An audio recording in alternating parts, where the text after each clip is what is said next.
Today we're taking drums that sound like this and getting them to sound like this.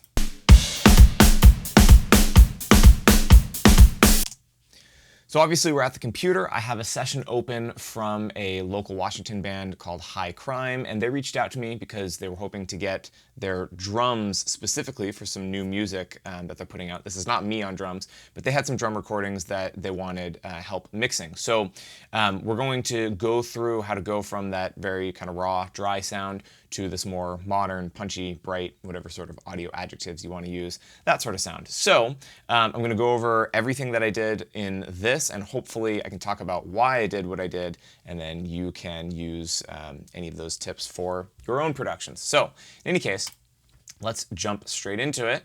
I have got this folder, this drums folder with all of the individual tracks here. You can see that I've got kick, snare, toms, overhead, room, and then hi-hat, pretty standard affair. So let's just start with the kick, which is usually where I start. So the kick in mic, dry, sounds like this. I'm going to move fairly quickly because I don't want this to be a super long video, but feel free if you have any questions or clarifications, just ask in the comments. So the first move here is I am taking out some kind of muddy, like low mids, and then I'm also taking off all of the subby information from the kick in mic. So that'll sound like this. Not a huge change, and you might wonder why I would take off that much low end from a bass drum mic. The reason is because I have this sub kick down here. So I know I'm going to get all of that sub information from that source, so I don't need it. I don't need it from this microphone. I really just want to use this mic as kind of like a more like a presence mic, more like mids and high end. So then I've gated it using my favorite gate, which is gatey weighty.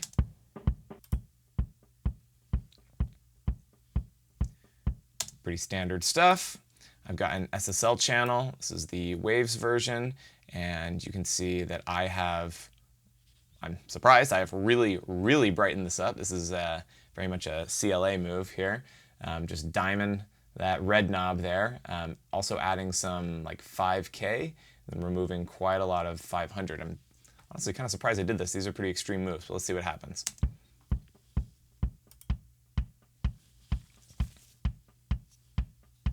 Yeah, so just making it much, much brighter. And then Fab Filter, Saturn 2, what I've done is I've split up some saturation between 3 different bands. Right around, my first crossover frequency is right around 600. Then the next one is at right about 7K. So above 7K, you can see there's not much going on. You can see there's some drive happening really just in this mid-range, and then not much happening in the low end. That sounds like this.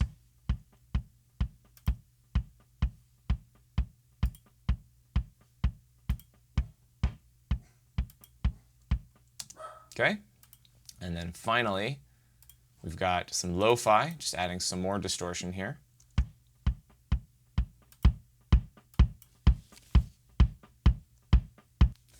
It's kind of like a nasty sound on its own, but you'll see that this works, I think, in context. And a lot of these moves are about having each source work in context, not necessarily sound amazing on its own. So that's the kick in mic. And I don't believe I had a kick out mic. So what I did here is I fabricated one, if I remember correctly, and this is what I often do. I'll use a kick out sample that I made, and you'll see I have a lot of the same plugins on here, and that's just to keep the timing, the phase in line with the previous source. So I just copied this track here, and then I used Trigger with, this is one of my samples. This is 4038 DW kick. This was a large room and one of my DW bass drums, I think the Santa Monica kick, and I just had my Coles 4038, maybe like a couple feet in front of it. Probably more than that. It's probably more like 3 feet in front of it because I didn't want it to blow out the ribbon. But it sounds like this on its own.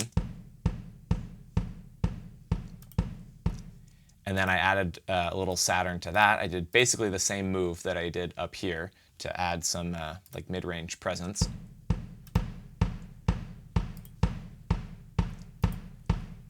And And then I added a gate, ironically, even though it's a totally isolated source. I added a gate just because that reverb tail was a little bit too long, I thought.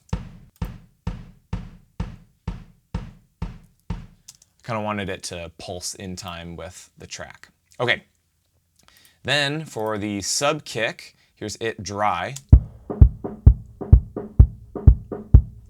So first move I do with any sub kick is just take away all the high end, because that's kind of the point. Pretty aggressive there. I really just want that low end. Then I also gated it for kind of the same reason as the kick trigger. I just wanted that tail to be a little bit shorter.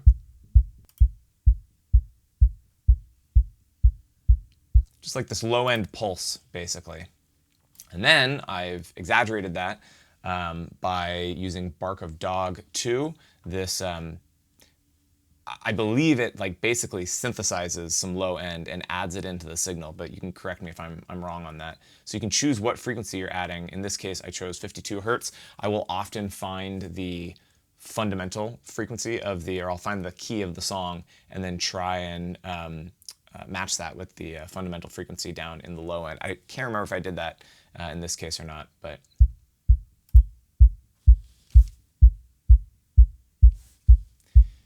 And if you're listening on your phone, you're probably not really hearing any of that. So anyways, all right. And then these three together.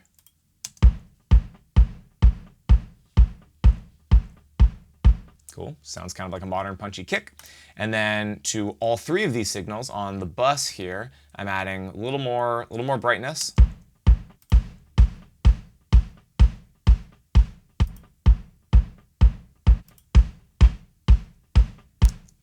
I mean, an SSL is worth it just for the red knob alone. And then Vitamin, underrated Waves plugin, I think.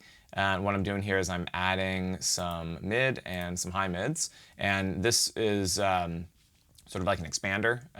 So it is boosting, but it is boosting dynamically. Then I'm also adding a little gain after the fact.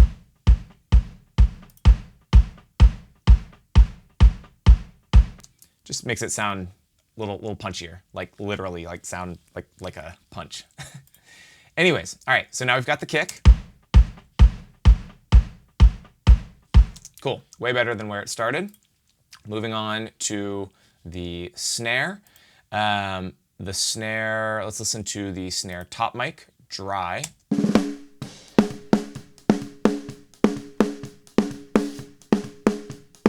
Doesn't sound bad on its own, but I can already hear some problem frequencies, which we're going to have to mess with.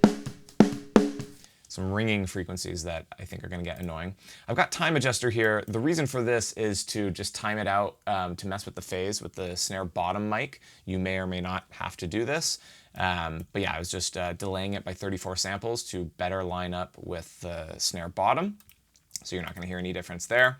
And then what I've got going on is I'm just taking out some of the low end to just make sure that all of that room is left for the kick, the sub kick. And then it looks like I've identified some problem frequencies here. So let's see what those sound like.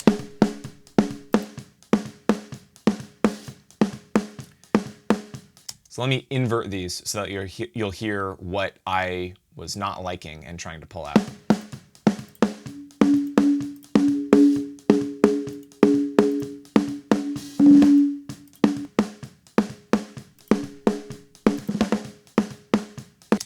Okay with some ringing frequencies, but in a lot of recordings, a lot of close snare mic recordings, they can be really overbearing, and I just want to pull those out. So I've got those ringing frequencies right around 286 and 412, and I want to be taking note of that because there's a high likelihood that if those ringing frequencies are annoying in the snare mic, there's a good chance that you're going to get them in the overheads and in the rooms as well. So we'll check in on that later. Next thing I've done is gated it.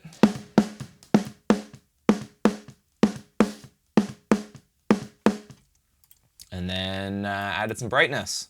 You're noticing a theme.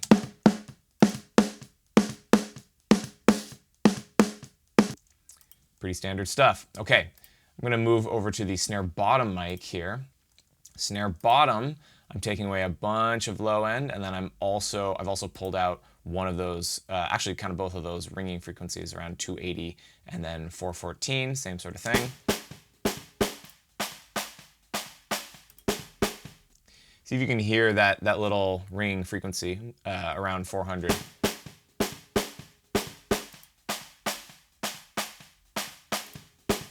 Let me solo it so you can hear it.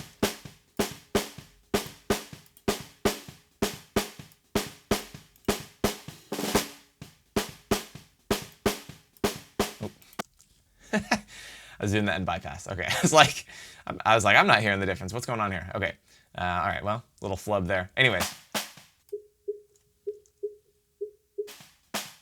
that's the frequency you're listening for.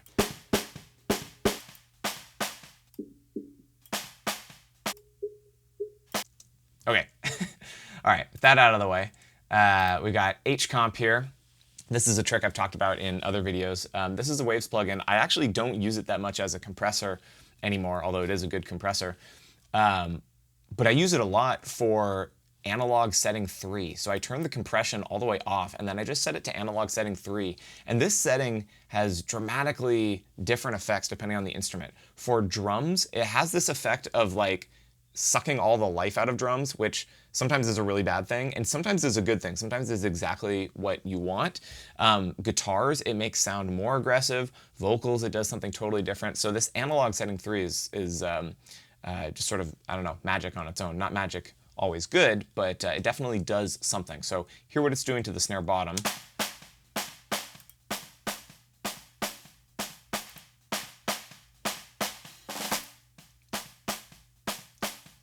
And what's interesting is I know that it's adding a bunch of extra harmonics, but the effect to my ear is it feels like it pulls out some mid-range in a way that is often flattering for drums specifically.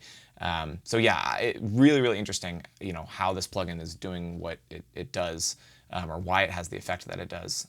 But anyways, we'll see this effect later. I think I put it on the drum bus. So moving right along, I also, on drums, tend to add some top end with the red knob here above 8K, and then also pull out some 3K.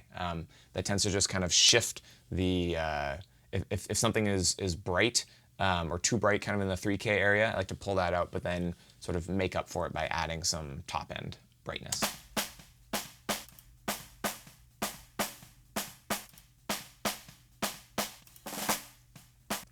And then I've gated it. All right, and then let me just change my solo mode here, and let's hear both of those together.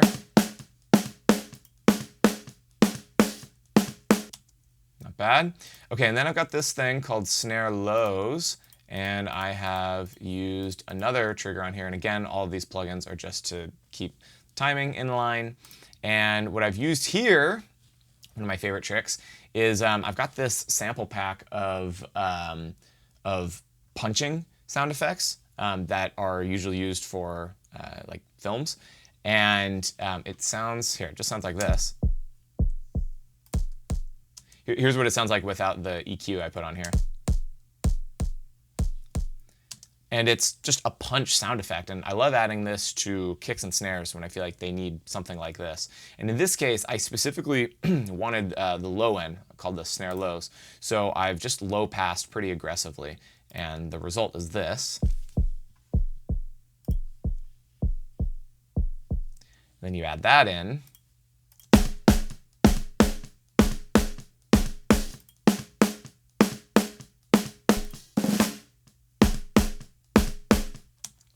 It's a fairly subtle effect, but an important one, I think, especially depending on, you know, what sound system you're listening on. And then on the snare bus, you can see that I was really just trying to get rid of, you know, whatever problem frequency this was.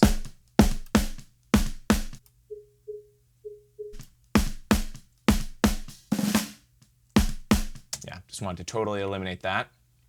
And then also a little bit of a scoop around 500, which is very common for drums. I've done the same thing again. I've scooped more 500 on the SSL. Why did I use the SSL and not just do more of a scoop here? I don't know. Ask me in the past.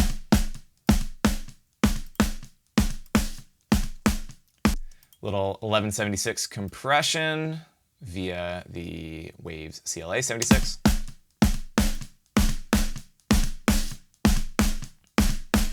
Really fast attack and release, just to give it that aggression. And some lo-fi.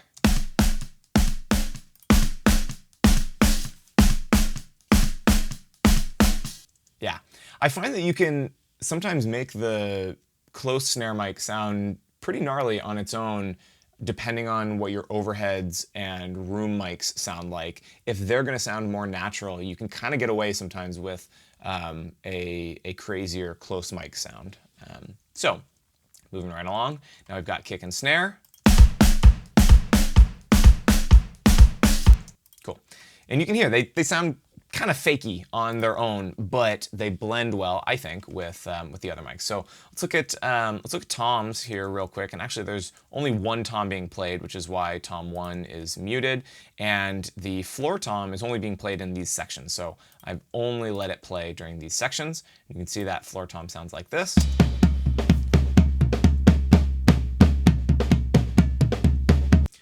Good sounding floor tom, a little bit basketball-y sounding. That's hard to avoid sometimes. But what I've done here is taken a generous scoop out of around 250.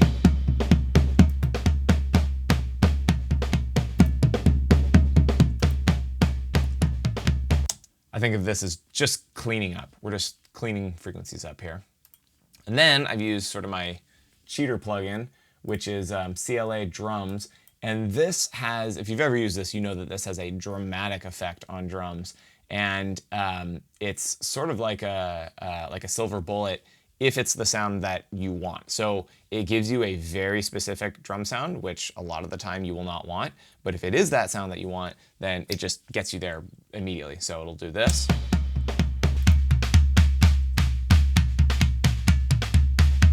Huge change. Still kind of basketball-y sounding, and I was missing some mid-range, so I am, what am I doing here? Barely anything. I'm just like, I don't even know if I intended to have this move be so slight.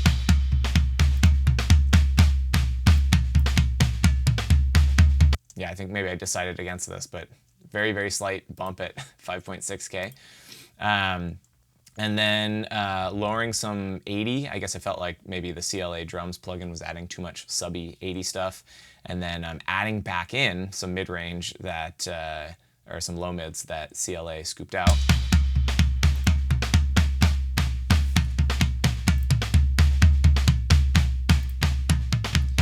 Yeah, I can hear with the headphones at least. Hopefully you can hear on your system. The 80 is just too much. It just builds up too much. Because of how fast the floor tom's being played. It's too much without this, in my mind.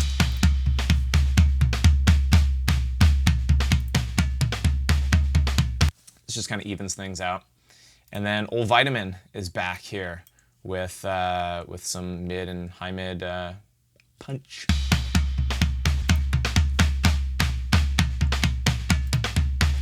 And then on the tom bus, again, don't ask me why. Why would I put these on the tom bus when there's only one tom? There's no rhyme or reason to it. So I'm using IVGI, which is a free plugin, and this just tends to like mellow signals out to my ear. If they're a little bit bright or you just want them to kind of like tuck into a mix a little bit better, I'll put on IVGI. Oops, hold on, just the tom.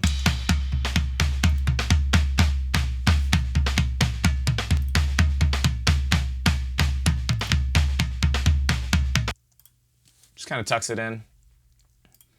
And then smack attack. I'm actually pulling out some attack here.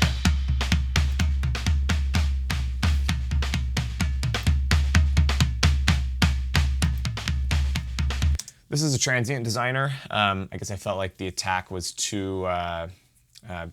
too much in the mix, so just wanted to pull that out a little bit. And that is the tom. Again, this is something where it's not really my favorite isolated tom sound, but I felt like it worked in context. Okay, overheads, moving right along. We had 3 overheads, I guess.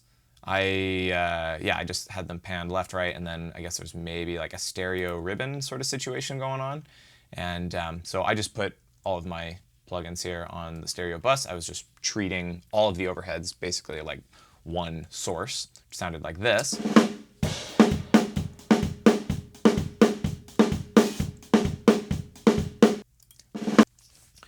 Really decent capture, good sound there, but maybe you can hear the problem frequencies coming back into play. Remember that around 400, like 450, 420-ish, and around like 250-ish were problematic in the snare close mics. Same thing happening here.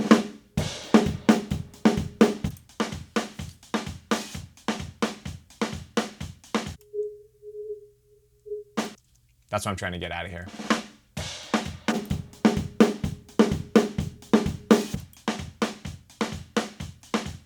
It's like once you hear it, you can't unhear it. So just cleaning things up here with this EQ, some low end, some low mids, and then that problem frequency, and then a little bit of a roll off in the highs too,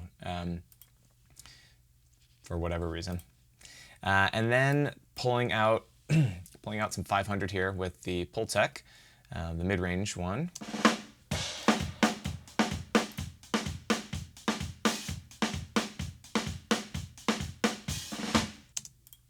Pretty self-explanatory.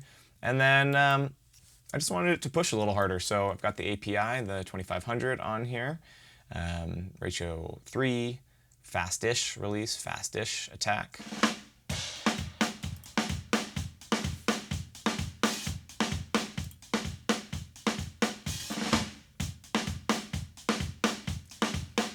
Kind of seems like it's acting more aggressively than it is. It's doing 6 dB of compression, which, you know, with these settings, it seems like it would be somewhat aggressive, but I don't know, it just adds a little bit to my ear.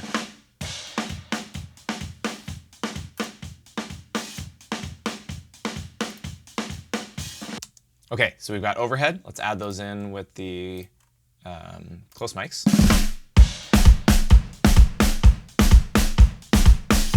All right, now we're getting somewhere. Room mics, dry, sounded like this.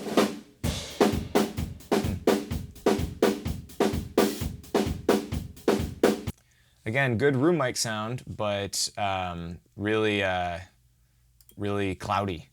So this big pull around 400 is just to pull out all that cloudiness. And then I also just don't need sub information. There are people that use their room mics and get a lot of low-end information, a lot of cool low-end information from their room mics. I do that sometimes. I find it difficult, and I really do respect those that can use room mics in that way.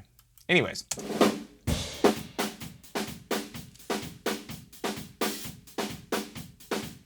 Okay, so I'm scooping out a bunch of that muddy stuff, and then got some more aggressive compression going on here.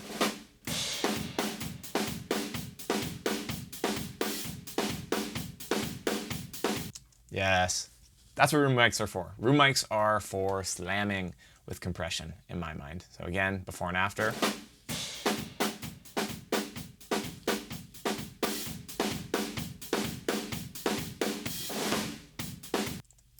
Yes. And then just pulling out some mid-range.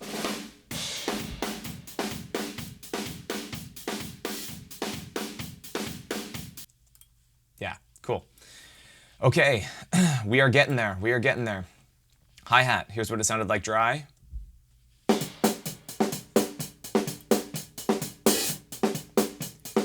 Oh, hi-hats are just the worst. This is actually a well-recorded hi-hat, but boy, hi-hat mics. So what I've got going on here is I'm just pulling out everything. I just hate everything about hi-hat mics. So massive high pass, pulling out some cloudiness here, and then a big dynamic move so that right around 3K-ish, it will kind of pull things down. I guess I didn't like some 5K as well. Here's what it sounds like.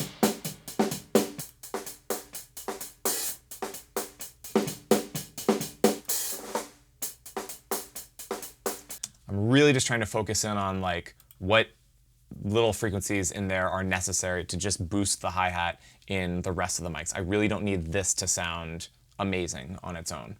Then H comp, I'm doing that same trick as before. Actually, I've got some compression going on, which I think was unintentional. Let's see if the threshold is low enough to actually be working. Yeah, no, so the threshold isn't low enough for it to actually be doing anything. So anyways, this is just for the analog 3 setting. Big difference.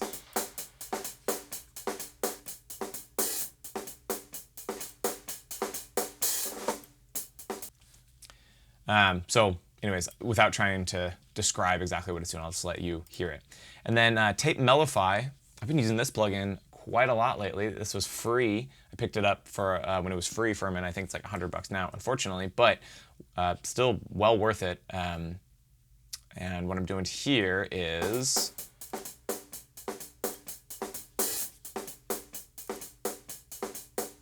not much.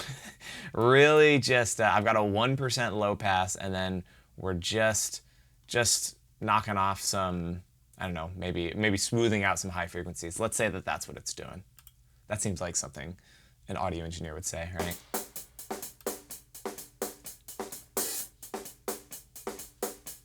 I must have felt that way in the moment.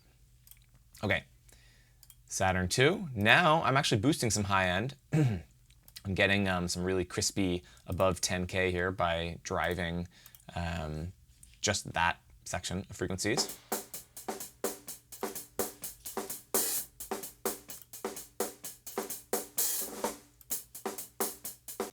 And then finally using a de-esser around 5500.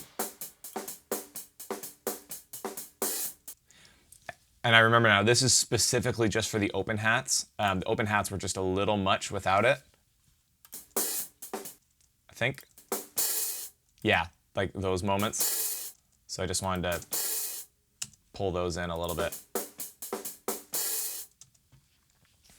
Okay, we are almost there. So now we've got all the drums. Yeah, let's start from the top here.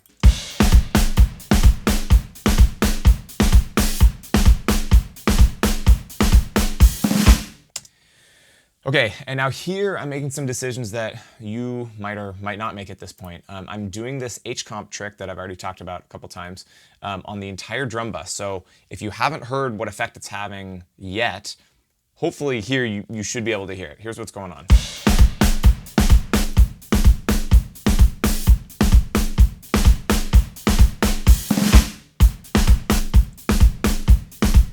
So it like really focuses the sound, and it kind of sucks the life out of it, which sometimes is a bad thing and sometimes is a good thing. What I like to do sometimes is do this and then add some brightness back afterwards, and it, in my mind, gives it just like a more polished sound, and sometimes that's good and sometimes that's not good. So this is the sort of thing where like it really just depends on the track that I'm mixing, and like if I'm just doing a drum video myself, I probably wouldn't do this sort of thing, but it felt like it made sense for me in this production. So let me show you that one more time.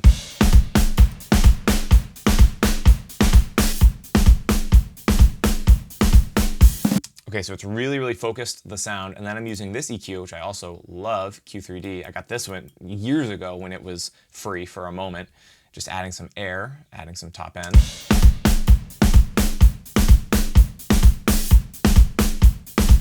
Getting a little bit of that brightness back, and then this is Vitamin, kind of adding in some of the mids and the high mids that I felt like H-comp was pulling out.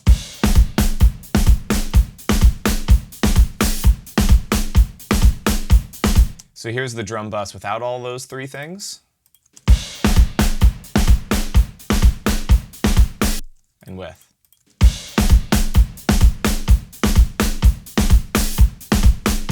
It's a tighter and more focused sound, and I could kind of go either way, honestly, with that one. And then the last thing is, of course, I have to have this smash send going here to my smash bus. And this is very common. I've just got some compression going on, some extreme compression that is then being blended into the signal after the fact. And some people will do this with an 1176. I've done that. Some people will do this with a CLA or with an LA 2A. I have done that as well. And some people will do this with a Pultec, and I've done that as well. I've added all 3 compressors. So here's what's going on. Let me just do this pre-fader so you can hear. This is just the smash track.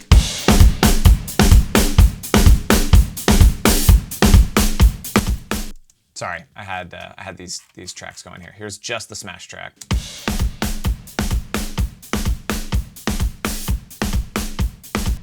So very compressed. That's the point. We're just blending that in. So let me show you the drums after everything.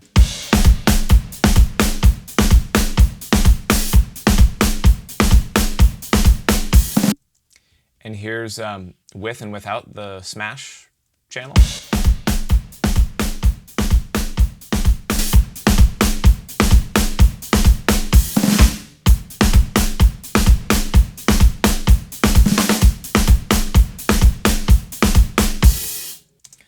Also, hats off for having a soca groove in there. That's sometimes more fun to mix than regular rock stuff. So that's pretty much it. That is every single plugin that's on there, and then sort of the philosophy behind each move. Hopefully you got at least 1 or 2 tricks out of that. And this could have been mixed many different ways, and there are different moves that could have been made to push this in a different direction. These were well-recorded drums that could have kind of gone in a lot of different directions, and this is just what seemed to make sense to me. Again, the band is called High Crime if you want to follow them and check their stuff out. I'll leave their info in the description. Let me know if you had any questions. Thanks for watching. I'll see you next time.